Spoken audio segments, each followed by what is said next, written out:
lies. Well, if I may, in October of 2002, I did an analysis, and anyone could go to Google and type in Kucinich Iraq analysis 2002, that cast doubt on the assertions that were being made. Certainly, again, the White House had to know that Saddam Hussein was not a threat. His military was spending about 1% of what we spend in this country for our military. That, in fact, according to the United Nations team, that most of his weapons were destroyed during the bombing that occurred in the first Gulf War, and what wasn't was dispatched by UN inspectors. So when you look at the case that the White House presented, and in an era of post 9/11 and the fear that was happening, they had an environment that was ripe to be able to tell the American people anything. And we want to trust our president. We want to believe that those who hold the highest office are never going to say anything except the truth. But that didn't happen when we were pushed to go to war against Iraq. And there has to be accountability. And there's only one remedy that the founders created in the Constitution that is sufficient, and that's the remedy of impeachment. Our guest has been in the House of Representatives for the past 12 years, the former mayor of Cleveland, former Ohio State Senator. Our next call is from Random Lake, Wisconsin. Good morning. Good morning. Yes, you were talking about high crimes. I see it every day. So far, we've killed about 50 million of our children. That's a high crime. What are you doing about that? We've seen high crimes in '93 down in Waco, Texas, when a president killed the people down there. We know that Saddam Hussein was giving money to terrorists, and who was bombing not only us in the 90s and the early 2000s. It was terrorists. We know all that. I know people don't like to say it because the truth don't fit their way. And I heard it yesterday in Barack's speech, how he was saying that the terrorists were bombing people from all over the world, in Madrid, Spain, and Bali. And here in the United States, we haven't seen that for 6 years. The United States is a safer place. The world is a safer place because George Bush went into Iraq.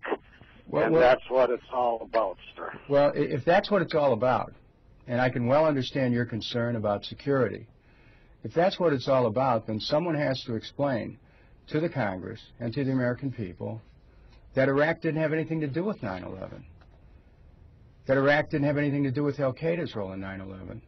That was true on 9/11, and it was true in 2002 in October when the president was asking the Congress to vote for an authorization for military force to go to war against Iraq. And so essentially what happened is that based on misinformation and disinformation and fabrications and and lies, that we went to war against an innocent people. We waged aggressive war against innocent people, which is a violation of United States law and a violation also of international law. So there has to be accountability. I mean, if in fact Iraq did have something to do with 9/11, then the caller, I think, would have reason to want to see something done about it, but they didn't. Our next call is from Essex, Connecticut. Good morning. Welcome to the Washington Journal. Yes, good morning. Mr. Kucinich, you've been a hero of mine for years. A couple of 3 points with the impeachment against Bush and Cheney, obviously being one of your number one things on your agenda. There's a couple other things I'd like you to Bush constantly says that there was this false information or bad information that he got about the lead up to the war. That's why we did it. He never actually said where that information came from. Who gave them the bad intelligence? That's another thing. One thing I'd like you to find out. Who was the culprit? Was the special operations that Doug Feith and his group that were pushing it?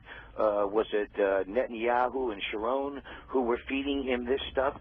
Second thing, at the day of 9/11, the FBI caught 5 Mossad agents. They were called the 5 Dancing Israelis. They told the FBI that the Israeli government sent them here to the United States to record the event. Now, if they didn't know that there was going to be an event to happen, how could Israel had sent them here to record the event?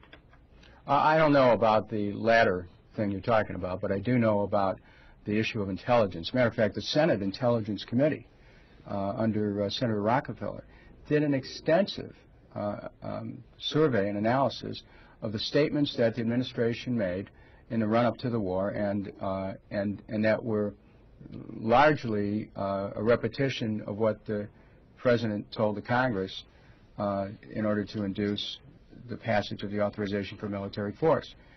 And the Senate Intelligence Committee report on this is very damning for the administration, and that is that they had plenty of information to suggest that the case that they were making to go to war wasn't true, and yet they acted anyway. So there has to be accountability for that. When you're in the halls of Congress and talking to your colleagues, including those Democrats who supported this war in the House and the Senate level, what do you talk about? Well, you know, there are people who, in good conscience, voted for the war resolution. They did so on information and belief that what the White House was presenting, what the President asked for, was in fact based on the truth.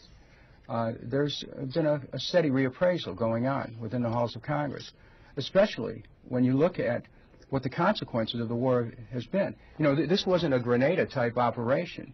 This was a war in which, you know, the count is still going on.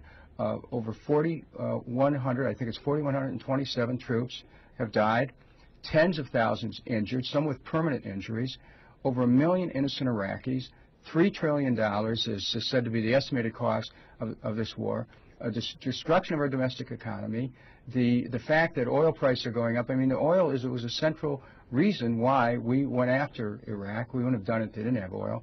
And then you look at the concomitant effects of rising oil prices, the effect on food prices. I mean, you can look and see how so many areas of our economy and so many areas of our civic life have been affected.